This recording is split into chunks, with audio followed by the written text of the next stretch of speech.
My aunt had been the chief of nursing at Halverson Regional Medical Center for 11 years before she ever had direct authority over me. I want you to understand that first, because everything that comes after only makes sense if you know how long she'd been waiting. I'm a registered nurse, certified in emergency trauma and critical care. I'd spent 4 years at County General in Phoenix before transferring to Halverson, which is a mid-size hospital in western Pennsylvania. The kind of place where everybody knows everybody, where the parking lot floods every March, and where the break room coffee is always burnt because nobody wants to be the one to make a fresh pot. My aunt, I'll call her Aunt Constance, because that's her name, had lobbied for my transfer personally. She told my mother it would be good for the family to be closer. She told the hiring committee she was recusing herself from my evaluation to avoid any appearance of favoritism. She told me, over the phone the night before my first shift, that she was proud of me and that I'd earned this on my own merit. I believed all 3 of those things. I was wrong about at least 2 of them. My first 8 months at Halverson were good. Genuinely good. I was assigned to the ICU, which was where I'd requested. My unit supervisor was a man named Dr. Tuntu. Theodore Vance, mid-50s, perpetually tired, the kind of doctor who remembered every patient's name and none of the hospital's administrative passwords. He trusted his nurses. He asked questions instead of giving orders. Working under him felt like finally being seen as a professional instead of just a pair of hands. Aunt Constance and I stayed in our lanes. We saw each other at the nurses' station sometimes. She'd nod. I'd nod. That was it. Exactly what we'd agreed on before I transferred. Then Dr. Vance retired in January and everything shifted. The restructuring that followed his retirement changed reporting lines across 3 departments. And through a combination of budget cuts and administrative reshuffling that I still don't fully understand, I ended up in a reporting chain that ran directly through my aunt. I asked HR if there was a conflict of interest protocol for this. They said they'd look into it. 3 weeks passed. Nobody looked into it. I should have pushed harder. I know that now. The first sign that something was wrong came in February, during a routine medication audit. I'd flagged a dosage discrepancy in a patient's chart, not my patient, but I noticed it and reported it the way any nurse is supposed to. The patient's assigned nurse, a woman named Tiffany, got called into my aunt's office. I found out later that Aunt Constance had reframed the flag as me overstepping my scope and creating unnecessary friction with colleagues.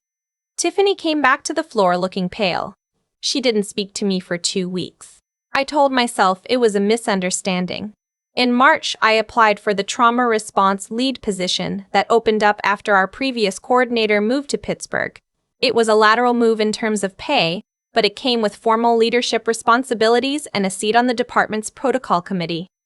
I'd been informally doing half the job, already covering gaps, training newer nurses, updating our triage intake process. Dr. Haraz Okafor, the ER attending who worked most closely with the trauma team, told me point blank that I was the strongest candidate in the building. I didn't get the position. It went to a nurse from the cardiac floor who had been at Halverson for 6 months. His name was introduced at the staff meeting with a direct quote from Aunt Constance praising his collaborative spirit. I sat in that meeting and did not move a single muscle in my face. That evening I called my cousin Oliver, who is Aunt Constance's son and the only member of my family I fully trust, and I told him what had happened. He was quiet for a long time. Then he said, "She thinks you're going to outshine her. She's always thought that." I didn't sleep well that night. By April, I had started keeping a log, not in any dramatic way. I wasn't recording conversations or anything like that. Just dates and summaries. February audit incident. March promotion. The time she reassigned me from a patient mid-shift without explanation. The time my name was left off a unit commendation email that included every other nurse who'd worked that code. Small things. The kind of things that, individually, you could explain away. Together they formed a shape I recognized. I want to tell you about a patient named Mr. Wano Ellsworth because he's the reason everything finally broke open. He was 63 years old. He'd come in through the ER with what presented as a moderate infection, but his numbers weren't tracking the way they should, and I had a feeling, the kind of feeling that experienced nurses talk about and that nobody in administration wants to put in a chart, that something else was going on. I advocated for a broader workup. The resident agreed. We caught early-stage sepsis before it progressed. Mr. Ellsworth went home 12 days later. He sent a handwritten card to the unit. He specifically named me. 2 days after that card arrived, 2 days Aunt Constance called me into her office and placed a formal written warning in my file. The stated reason was that I had communicated directly with the attending on Mr. By Ellsworth's case without first routing through her office, which she described as a breakdown in chain of command. The attending she was referring to was Dr. Okafor, with whom I communicated directly every single shift, as did every other nurse on the floor. I read the warning twice. Then I looked up at my aunt. She was sitting behind her desk with her hands folded and her expression completely neutral, the way I'd seen her look at difficult family members during holiday dinners when someone said something she didn't want to acknowledge. "Is there anything you'd like to discuss?" she asked. I said no. I signed the form. I walked back to my floor. I went into the supply closet and stood there in the dark for 4 minutes, not crying, just breathing. Then I came out and finished my shift. That warning was the first thing I showed the union rep. Her name was Dolores, and she had worked in this hospital for 22 years and had the kind of energy that made you feel like everything was going to be extremely documented and handled. She read through my log, which had grown to 11 pages by that point. She asked several very specific questions. Then she said, "You should have come to me in February." She was right. I should have. But what happened next wasn't something either of us could have anticipated, because my aunt moved first. It was a Thursday morning in May. I came in from my 7 o'clock shift and was told by the charge nurse at the desk that there was a mandatory all-staff meeting at 7:30 in the main conference room on the 2nd floor. No agenda had been sent. That alone was unusual enough that I saw 2 other nurses exchanging glances as they headed up. The conference room held about 40 people when full. That morning it was standing room. My aunt stood at the front, near the projection screen, beside the hospital's director of nursing operations, a man named Mr. Brandt, whom I had spoken to exactly once and who always seemed vaguely alarmed by everything around him. I found a spot near the back wall next to a travel nurse named Kendall, who had only been at Halverson for 3 weeks and kept whispering questions to me that I didn't have answers for. My aunt opened the meeting by thanking everyone for their time. Then she said that recent events had made it necessary to address what she called a pattern of insubordination and protocol failure within the ICU unit. She did not say my name. She didn't have to. She pulled up a slide that contained a timeline, my flag on the medication audit in February, my direct communication with Dr. Okafor in April. A third incident I didn't even recognize at first, a note I'd written in a patient's chart that she was now characterizing as contradicting a physician's order, which it had not done. It had flagged a potential interaction for the physician's review, which is exactly what nurses are trained to do. I stood at the back of that room and watched her build a case with my name on it in front of 40 of my colleagues, and I felt something go very cold and very still inside me.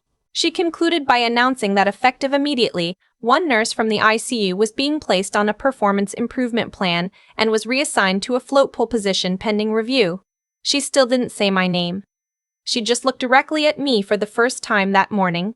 The room was quiet, and then one of the nurses near the front, a woman named Beverly, who had been at Halverson for 14 years and who I had trained alongside during my first month there, pushed her chair back and stood up. She didn't say anything, she just stood.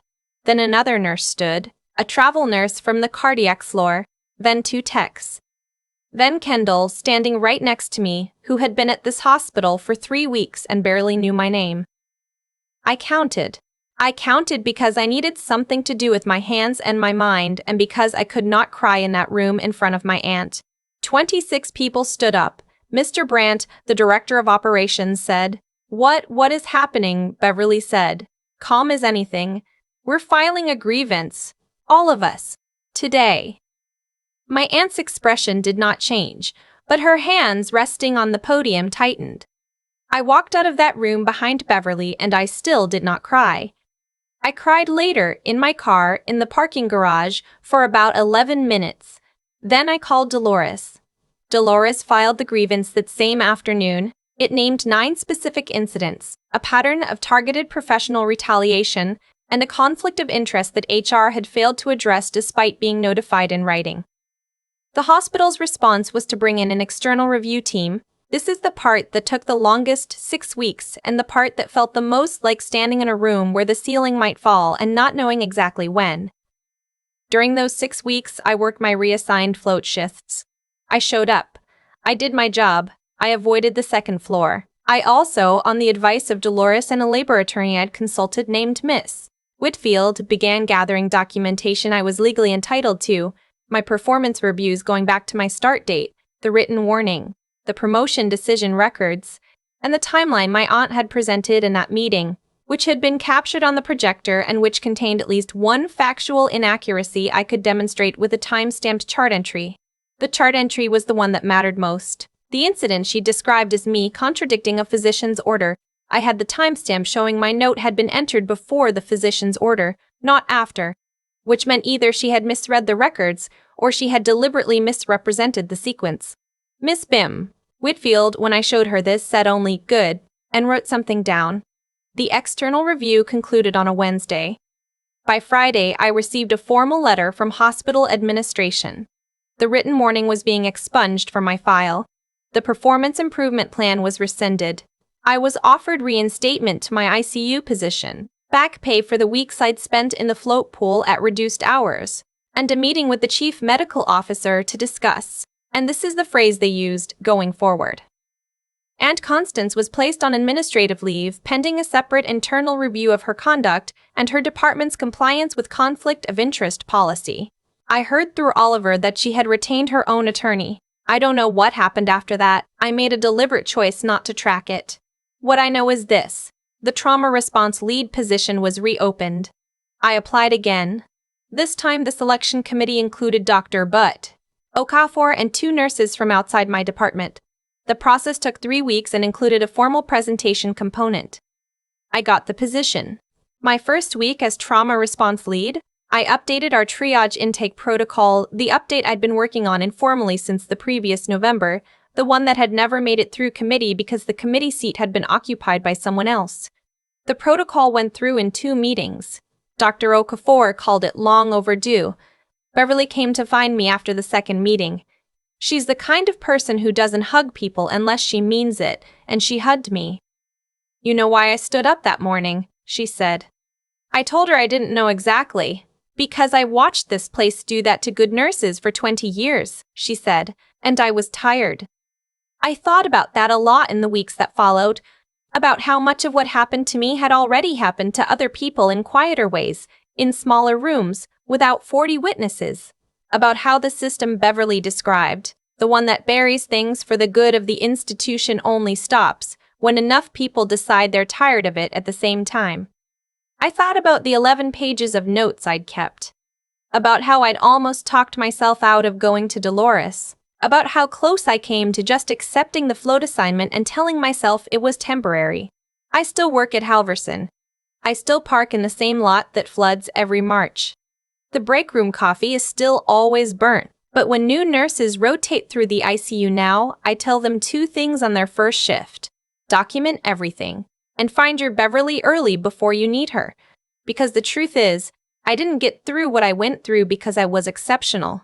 I got through it because I stopped trying to handle it alone. That's the part no one tells you when you're standing in a supply closet in the dark, counting your breaths, trying to hold yourself together long enough to finish your shift. You don't have to hold it alone. You were never supposed to. I've had a lot of time to think about what actually happened. Not just the meeting, not just the warning letter, not just the 6 weeks in the float pool, but the whole shape of it. What caused it? What it cost? What it eventually became? Here's what I've landed on. Aunt Constance didn't become who she was in that conference room overnight. That version of her, the one with her hands tight on the podium and her face perfectly still while 26 people stood up around her. That version was built slowly over years, out of small decisions she kept making.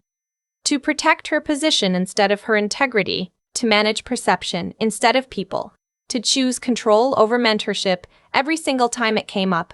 I don't say that to be cruel. I say it because I watched it happen, and I think it's important to name it clearly. When you treat your authority like something that can be threatened by someone else's competence, you have already started losing it. You just don't know yet.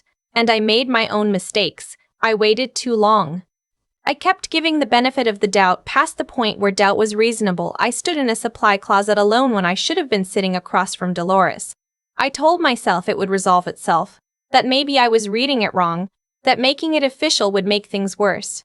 That kind of thinking, the kind that asks you to absorb damage quietly in the name of keeping the peace. It doesn't protect you. It just delays the reckoning and makes the evidence harder to gather. What I know now is that documentation isn't paranoia. It's the difference between having a case and having a feeling. Feelings don't survive HR review.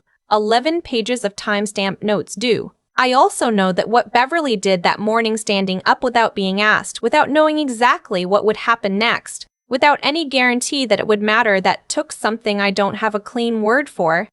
It wasn't just courage, though it was that. It was a kind of moral tiredness.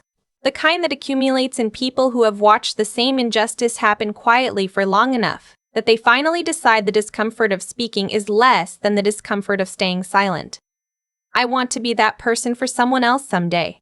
I'm trying to become her. The position I hold now, trauma response lead, I didn't get it by being louder or more aggressive or by fighting in the way people expect you to fight.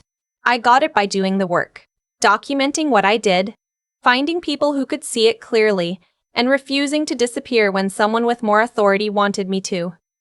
That's not a dramatic answer, but it's the true one. What happens to us is not always fair. The system Beverly described, the one that buries inconvenient truths for the good of the institution, it's real, and it doesn't fix itself. It gets fixed by people who show up and stay, who build records and relationships, who find their Dolores and their Beverly before the moment of crisis arrives. You earn your way through by being someone whose record is harder to argue with than your enemy's version of you. That's what I was thinking when I walked out of that conference room in May, 26 people behind me. Not that I had won, just that I had stopped trying to make myself small enough to avoid being targeted. That's where it starts. That's always where it starts.